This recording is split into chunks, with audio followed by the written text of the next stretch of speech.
Hi happy Sunday. आज मैं लेके आई हूँ एक sci-fi adventure movie Valerian and the city of 1000 planet. काफी यूनिक स्टोरी, लेकिन फिर भी इसे 6.3 की ही रेटिंग है IMDb पे। ऐसा क्यों, वो मैं आखिरी में बताऊंगी। मूवी शुरू होती है 2150 में, जहाँ पे इंटरनेशनल स्पेस स्टेशन अभी एक अल्फा इंटरगैलेक्टिक स्पेस स्टेशन बन चुका है, जहाँ पे इंसानों के साथ साथ अलग अलग प्लैनेट्स के एलियन भी आके उनकी टेक्नोलॉजी इंसानों के साथ शेयर कर रहे हैं। सब लोग साथ में मिलकर स्पेस को एक्सप्लोर कर रहे हैं। अल्फा स्टेशन अब किसी शहर से कम नहीं था, लेकिन स्टेशन काफी बड़ा होने के कारण अर्थ ऑर्बिट में वो क्रैश हो सकता था। इसीलिए अर्थ ग्रेविटी से उसे रिलीज करके थ्रस्टर के मदद से अल्फा को स्पेस हैबिटेबल सिटी बना के यूनिवर्स में रिलीज किया जाता है। इस स्टेशन पे इंसान, पेड़ पौधे, अलग अलग एलियंस, इन शॉर्ट यूनिवर्स में पाए जाने वाले सारे जीव जंतु यहाँ पे मौजूद थे। अब हम आते हैं 600 साल के बाद का वक्त। हम म्यूल इस प्लैनेट को देखते हैं, जहाँ पे इंसानों जैसे ही दिखने वाले एलियन क्रीचर्स थे।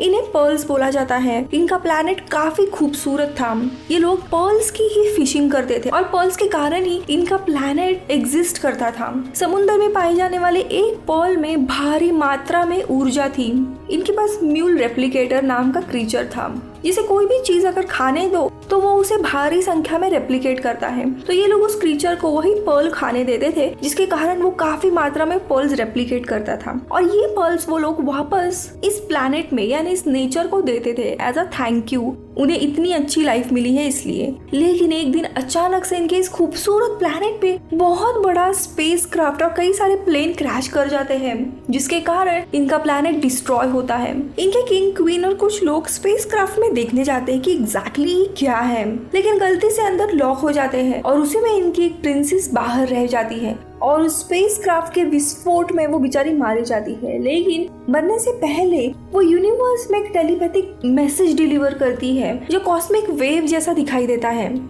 अब ये कहानी इधर ही खत्म होती है। तो दूसरी जगह पे अल्फा स्टेशन ने यूनिवर्स में शांति बनाए रखने के लिए अलग अलग डिविजन्स ओपन किए थे। पुलिस, आर्मी थे और हम मेजर वैलेरियन और उसके पार्टनर सार्जेंट लॉरलिन को देखते हैं। दोनों भी फेडरेशन के लिए काम करते थे और अपने नेक्स्ट असाइनमेंट का ये लोग वेट कर रहे थे। इसी दौरान म्यूल प्लैनेट के प्रिंसेस ने जो टेलीपैथिक मैसेज यूनिवर्स में डिलीवर किया था, वो सपने के जरिए सिर्फ मेजर वैलेरियन को दिखाई देता है कि कैसे उनका एक सुंदर प्लैनेट था स्पीशीज से और ये सब कुछ डिस्ट्रॉय हुआ। और इस सपने से वो काफी शॉक में उठते हैं। अभी भी क्या हुआ कुछ भी पता नहीं था। उसी समय वहाँ पे लॉरलिन आती है, जो कि वैलेरियन की ऑन ऑफ गर्लफ्रेंड भी थी। इसी दौरान उन्हें एक नेक्स्ट असाइनमेंट मिलती है और शिप में जाने के बाद वैलेरियन अपने सपने को स्कैन करता है, तो उसे पता लगता है कि ये एक सिग्नल स्पेस टाइम में रिलीज किया गया था और ये मैसेज प्रेजेंट या पास्ट का भी हो सकता है। उसका ओरिजिन का कुछ भी पता नहीं है और बाकी जानकारी उसे नहीं मिलती। अब इनकी नेक्स्ट असाइनमेंट रहती है, जहाँ पे उन्हें कॉन्स्टेलेशन JR-24 में कायरियन प्लैनेट पे जाना था। वहाँ से उन्हें कन्वर्टर नाम के लास्ट क्रीचर ऑफ स्पीशीज को रिट्रीव करना था, जो कि एक ब्लैक मार्केट में बिक रहा था। ये लोग उस प्लैनेट पे पहुंच जाते हैं, लेकिन वो काफी अलग प्लैनेट था। देखने के लिए तो एक रेगिस्तान और बहुत बड़ा ग्राउंड था, लेकिन वहीं पे कैच था। उसका जो ब्लैक मार्केट था वो एक अलग डायमेंशन में था और उसे देखने के लिए इंसानों को स्पेशल ग्लासेस पहनने पड़ते थे ताकि वो उस डायमेंशन को देख पाए। वैलेरियन वहाँ के सर्जन कूपर को मिलता है, जो उसे स्पेशल ग्लासेस, गन देते हैं और इनविजिबल कर देते हैं। और हम मार्केट देखते हैं जो इतना बड़ा रहता है और वहाँ पे अलग अलग एलियन क्रीचर्स रहते हैं। ये मार्केट में फाइनली उस जगह पहुंचता है जहाँ पे डील हो रही थी। ये डील एक एलियन माफिया और वही म्यूल प्लैनेट के लोगों में चल रही थी। एलियन म्यूल कन्वर्टर उन्हें देता है और ये लोग उसके बदले में उसे पर्ल देते हैं, एकलौता पर्ल जो उनके पास बचा था आखिरी। लेकिन तभी इनविजिबल वैलेरियन आके उस कन्वर्टर क्रीचर को अपने हवाले लेता है और वहीं पे वो पर्ल देखता है और वो शॉक हो जाता है कि ये बिल्कुल उसके सपने जैसा था। वहाँ पे उसे म्यूल के लोग भी देखते हैं। वो उनसे कुछ पूछने ही जाने वाला था, लेकिन वो एलियन क्रीचर इस पे हमला करता, इसीलिए ये वहाँ से चुपचाप निकल जाता है। लेकिन ये मार्केट बहुत ही बड़ा और कंफ्यूज होने के कारण ये गुम हो जाता है और वो एलियन क्रीचर के लोग इसके पीछे पड़ जाते हैं। कैसे जैसे सार्जेंट कूपर उसे बचा लेता है और वो वापस अपने बड़े से शिप में आ जाता है, जहाँ पे एक जायंट एलियन क्रीचर इसकी शिप में आने की कोशिश कर रहा था। लेकिन ये लोग इतने तेजी से ऊपर जाते हैं कि वो क्रीचर नीचे गिरता है अब शिप में वेलेरियन उस पर्ल को स्कैन करता है और उसे पता लगता है कि उस एक पर्ल में इस शिप से 10 गुना ज्यादा पावर है और वो प्लैनेट म्यूल से ओरिजिन हुआ था और ये प्लैनेट पिछले 30 सालों से एग्जिस्ट ही नहीं करता। अब वो इस प्लैनेट को डेटाबेस में एक्सेस करने की कोशिश करता है तो उसे एक्सेस डिनाइड आता है। सिर्फ जनरल ही थे जो इस प्लैनेट की इंफॉर्मेशन को देख सकते थे। इसे ये चीज काफी अजीब लगती है। तो दूसरी जगह पे हम उस म्यूल कन्वर्टर को देखते हैं जो कि वैसा ही था जो हमने म्यूल प्लैनेट पे देखा था, पर्ल को रेप्लिकेट करते हुए, और उनकी स्पीशीज का ये आखिरी क्रीचर बचा था। अब ये लोग अल्फा में लैंड करते हैं जो कि जायंट शहर की तरह बन गया था। साउथ पार्ट में सबमर्ज पार्ट था जहाँ पे 800 से ज्यादा स्पीशीज पानी में रहते थे।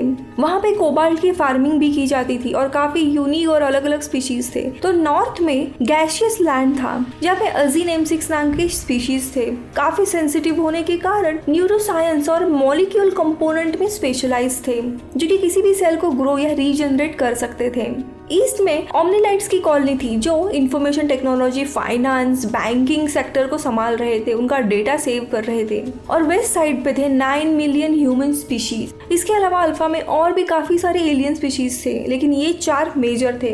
अब लैंड होते ही स्टेशन कमांडर फिलिप इन दोनों से मिलते हैं और उन्हें आगे एक इम्पोर्टेंट और क्लासिफाइड ऑपरेशन के बारे में बताते हैं कि अल्फा स्टेशन के बीचों बीच उन्हें एक अननोन फोर्स दिखाई दे रही है। जिन ट्रूप्स को उस जगह में भेजा था वो कभी भी वापस लौट के नहीं आए। ये इन्फेक्शन ट्यूमर की तरह बढ़ रहा है और एक दिन शायद पूरे अल्फा को वो निगल सकता है, इसीलिए किसी भी हालत में इस जगह को उन्हें डिस्ट्रॉय करना है। इसी के कारण फिलिप इंटरनेशनल समिट बुलाते हैं जिसमें अलग अलग एलियन रिप्रेजेंटेटिव आने वाले थे और वहाँ पे ये इशू डिस्कस होने वाला था। अब मीटिंग में एग्जैक्टली क्या होगा ये कमांडर फिलिप तो गवर्नमेंट को बताते ही, लेकिन फिर भी गवर्नमेंट ने जानबूझ के वेलेरी और लॉरलिन को इस मीटिंग में भेज दिया ताकि वो भी इस मीटिंग के हाईलाइट लेके आए। ये बात सुन के कमांडर थोड़े से नाराज हो जाते हैं। इसके अलावा कमांडर फिलिप ने खुद के डिजाइन किए हुए केट्रॉन रोबोट सोल्जर्स भी थे जो कि सिर्फ उनके कमांड पे काम करते थे। अब दोस्तों समिट के पहले 2 चीजें होती हैं। हम देखते हैं कमांडर फिलिप ने म्यूल प्लैनेट के जो क्रीचर थे उनमें से एक को सीक्रेटली पकड़ा था और उसका इंट्रोगेशन कर रहे थे, उसे टॉर्चर कर रहे थे, लेकिन ये एक सीक्रेट ऑपरेशन था। तो दूसरी जगह पे कमांडर फिलिप लॉरलिन से वो कन्वर्टर जो क्रीचर था वो मांगते हैं लेकिन वो उसे देने से मना कर दी है क्योंकि एज पर प्रोसीजर वो उसी के पास रहेगा। ये दोनों भी चीजों के बारे में हमें आगे पता चलेगा। अब समिट शुरू होता है जहाँ पे काफी सारे एलियंस आए थे। मैटर डिस्कस ही होने वाला था लेकिन तभी अचानक से हाईली टॉक्सिक एनवायरनमेंट से, यानी जो वो रेड कलर का एनवायरनमेंट बना था अल्फा के बीच में, वहीं से एक अननोन एंटिटी इनके पास आती है। जैसे ही मीटिंग रूम में आते हैं तब हम देखते हैं ये और कोई नहीं म्यूल प्लैनेट के ही लोग हैं और वो कमांडर फिलिप को किडनैप करके लेके जाते हैं। अब कमांडर को बचाने के लिए थोड़ी देर के बाद वेलेरी भी उनके पीछे निकलता है। काफी टाइम तक उसका प्लेन चेस करने के बाद वो एक डेड जोन में क्रैश हो जाता है। ये एरिया डेड जोन कहलाता है क्योंकि ट्रीटी के अनुसार इंसानों को यहाँ पे जाना अलाउड नहीं था। उसका कॉन्टेक्ट भी छूट जाता है और गवर्नमेंट वेलेरिन को वहीं पे छोड़ देती है। ये देखिए लॉरलिन काफी बेचैन होती है, वो उसे ढूंढने के लिए जाती है लेकिन उसे परमिशन नहीं मिलती तो वो इलीगली वहां से भाग के निकल जाती है। कुछ छोटे एलियन क्रीचर्स रहते हैं जो कि पैसों के लिए हमेशा कोई भी इंफॉर्मेशन पास ऑन करते थे। उनके मदद से वो जेलीफिश के जरिए वेलेरिन कहाँ एग्जैक्टली क्रैश हुआ ये सारी इंफॉर्मेशन निकालती है और उसे ढूंढने के लिए जाती है। काफी दिक्कतों के बाद फाइनली वो उसे मिलता है और वो उसे होश में लाती है, उसकी मदद करती है। लेकिन थोड़ी आगे जाने पर लॉरलिन को खुद बैटोस नाम के एलियन किडनैप कर लेते हैं। अब दोस्तों यहाँ पे गवर्नमेंट लॉरलिन को ट्रैक करती है और उन्हें पता भी चलता है कि बैटोस नाम के एलियन ने लॉरलिन को किडनैप किया है, लेकिन वो उसकी मदद करने के लिए नहीं चाहते क्योंकि ट्रीटी के अनुसार उस जगह पे इंसान या कोई और क्रीचर जाना अलाउड ही नहीं था। अब ये खुद वेलेरिन को भी पता था, इसीलिए वो डायरेक्टली उसकी मदद करने के लिए नहीं जाता। वो पहले एक शेप शिफ्टिंग एलियन को ढूंढने के लिए रेड एरिया में चला जाता है जहाँ पे वो क्रीचर उसे काफी ढूंढने के बाद मिलता है। उस क्रीचर का रोल निभाया है रिहाना ने, जिसका नाम बबल था और वो एक पोल डांसर थी। यहाँ पे रिहाना का एक आइटम सॉन्ग यानी पोल डांसिंग एक्ट है और उसके बाद वो अपने असली रूप में आके वेलेरिन की मदद करती है। वो वेलेरिन के शरीर में जाके बैटोस जो एलियन थे वैसे ही पूरी बनती है और उनके प्रोहिबिटेड एरिया में ये दोनों भी चले जाते हैं।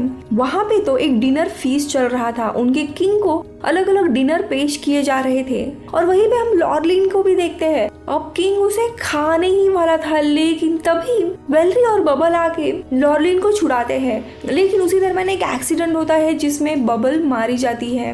अब वेलरी और लॉरलिन दोनों भी रियूनाइट हुए थे और ये लोग वहाँ से इन्फेक्टेड एरिया में यानी उस रेड जोन में जाते हैं। उन्हें कमांडर फिलिट ने बताया था कि ये एक टॉक्सिक एरिया है, लेकिन ऐसा कुछ भी नहीं था। वो एनवायरनमेंट पूरी तरीके से साफ था। वहाँ जाने पर उन्हें एक अजीब शील्ड दिखाई देती है और वहाँ पे म्यूल प्लैनेट के ह्यूमनॉइड एलियन आके उन्हें अंदर लेके जाते हैं। वहीं पे कमांडर फ्लिट भी था। पर्ल के जो लीडर थे यानी उनके किंग लिमाई, वो उन्हें सारी हकीकत बताते कि कैसे उनका प्लैनेट काफी खुशहाल था। ये लोग अपनी अपनी जिंदगी जी रहे थे काफी सेंचुरीज तक, लेकिन फिर अपोकलिप्स दिन आता है जब इंसानों के बीच में वॉर चल रहा था। दोस्तों ये स्पेस वॉर था जो कि दो ग्रुप के बीच में चल रहा था। दोनों को भी अल्फा स्टेशन पे कब्जा करना था। गवर्नमेंट की तरफ से कमांडर फिलिप ये वॉर लड़ रहे थे। जब लड़ाई म्यूल प्लैनेट के यहाँ पे आई तो वो फ्यूजन मिसाइल लॉन्च करने वाले थे, लेकिन उसके पहले फिलिट को वार्न किया गया कि नजदीकी प्लैनेट म्यूल पे काफी कॉम्प्लेक्स लाइफ है, यहाँ पे पर्ल्स रहते हैं, उनको नुकसान होगा और शायद प्लैनेट डिस्ट्रॉय भी होगा। फिर भी उन्होंने लड़ाई जीतने के लिए फ्यूजन मिसाइल लॉन्च की जिसमें ये पूरा प्लैनेट डिस्ट्रॉय हुआ। उसी विस्फोट में प्रिंसेस मारी गई, लेकिन वो गुजरने से पहले उसने इस पूरे प्लैनेट की जो हिस्ट्री थी उसके जरिए एक मैसेज डिलीवर किया। ये मैसेज 30 साल के बाद जाके वेलरी को मिलता है, यानी जी हाँ, ये प्लैनेट 30 साल के पहले ही डिस्ट्रॉय हो गया था। लेकिन उस मैसेज के साथ साथ प्रिंसेस ने अपने सोल का एक पीस भी डिलीवर किया था और वही वेलरी में था। जब क्वीन वेलरी को देखती है तब उसे अपनी बेटी की परछाई उसमें दिखाई देती है, जिसे देख के वो काफी इमोशनल होती है।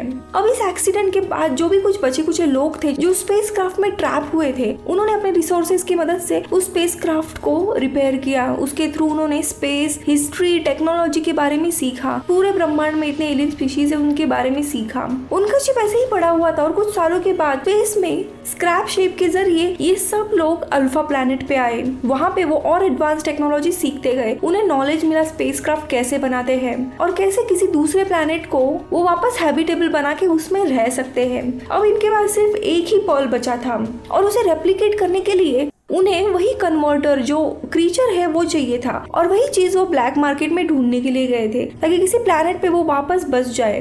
अब ये बात जब फिलिट को पता चलती है तब अपनी गलती छुपाने के लिए एक पूरे प्लैनेट को ही डिस्ट्रॉय किया था। ये छुपाने के लिए ही जहाँ पे ये म्यूल के लोग रहते थे उस जगह को रेड जोन घोषित कर दिया और उन्हें जानबूझ के वो मारने की कोशिश कर रहा था। म्यूल प्लैनेट की सारी जानकारी उसने क्लासिफाइड कर दी और जानबूझ के इन लोगों को मारने के लिए उनके पीछे पड़ा था। अब ये सारी बातें वो लोग वेलरी और लॉरलिन को बता देते हैं और कमांडर को जगाते हैं। यहाँ पे भी अपनी गलती एक्सेप्ट करने के बजाय वो एरोगेंटली इन्हें अरेस्ट करने के लिए कहता है। तो दूसरी जगह पे कमांडर की तलाश के लिए गवर्नमेंट ने अपने कुछ सोल्जर इस जोन के बाहर भेज दिए थे क्योंकि इन पे भी अटैक करने ही वाले थे और इनके साथ साथ जबरदस्ती वो केट्रॉन जो रोबोट थे वो भी आए थे ताकि कमांडर को वो ढूंढे। तभी वेलरी को समझ आता है कि ये लोग अटैक करने वाले हैं, इसीलिए उसे एक सर्विस मॉड्यूल दिखता है और वहाँ से वो कमांड सेंटर में कॉल करके उन्हें अटैक रोकने के लिए कहता है और ये सारा किस्सा बताता है। कमांडर फिलिट को वहाँ पे लाया जाता है, लेकिन कन्फेस करने के बजाय वो केट्रॉन को एक्टिवेट करते हैं। इसके कारण इस जोन के बाहर अंधाधुंध गन फायरिंग होती है जिसमें गवर्नमेंट के सोल्जर्स भी मारे जाते हैं। इतना ही नहीं, कमांड सेंटर के बाहर जो केट्रॉन्स खड़े थे वो भी कमांड सेंटर में फायरिंग करने लगते हैं। कैसे तैसे ऑफिशियल्स कमांड सेंटर के केट्रॉन्स को डीएक्टिवेट कर देते हैं। तो दूसरी जगह पे वेलरी सारे केट्रॉन्स को डिस्ट्रॉय कर देता है और आखिरी में गवर्नमेंट फिलिट को अरेस्ट करने का वारंट भेजती है। अब ये सारी सच्चाई वेलरी और लॉरलिन को पता चल गई थी, तो वो जो कन्वर्टर क्रीचर था वो उन्हें दे देते हैं ताकि एक नया प्लैनेट ढूंढ के ये लोग वापस रह सके। और उस क्रीचर के थ्रू काफी सारे पर्ल्स जनरेट होते हैं जिसके कारण मानो एक पुराना शिप ही उनके प्लैनेट में कन्वर्ट हो जाता है। काफी अच्छा एनवायरनमेंट हो जाता है। ये देख के खुद वेलरी भी चौंक जाता है और म्यूल प्लैनेट के लोग आखिरी में निकल जाते हैं और ये कहानी इधर ही खत्म हो जाती है। सो दोस्तों ये कहानी थी ओवरऑल इस मूवी की। इन शॉर्ट में मैंने बताया है क्योंकि मूवी में इतने सारे चीजें डाल दी गई है ना कि मेन कहानी से ना ध्यान हट जाता है। मतलब वेलरी और लॉरलिन की लव स्टोरी के इतने क्रिंज वाले डायलॉग डाले हैं ना, जैसे बॉलीवुड की टिपिकल मूवीज में मिलते हैं कि तुम अपने दिल की नहीं सुनते हो, अपने दिमाग से सोचते हो, वैसे टाइप के कुछ डायलॉग्स थे। वरना तो काफी अच्छी साईफाई है और इसी के कारण इसे 6.3 की रेटिंग है। चलिए मैं आपसे अगले वीडियो में मिलूंगी, तब तक के लिए बाय बाय, टेक केयर।